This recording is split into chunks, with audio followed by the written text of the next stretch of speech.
অর্জুন সিংকে খুঁজতে মজদুর ভবনে পুলিশ, ডেকে পাঠানো সত্ত্বেও হলো না হাজির, সাড়া দিলেন না তলবে। এমন পরিস্থিতিতে বাধ্য হয় পুলিশ। প্রাক্তন বিজেপি সাংসদ অর্জুন সিং এর বাড়িতে হাজির হন পুলিশ আধিকারিকেরা।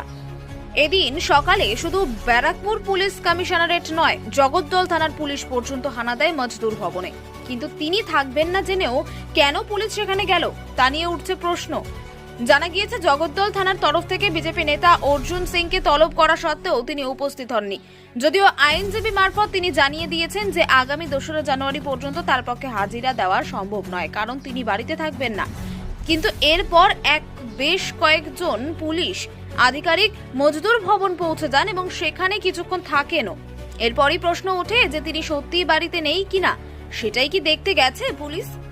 যদিও দেখার বিষয়, হাজিরা দিয়ে কি জবাব দেন প্রাক্তন সাংসদ।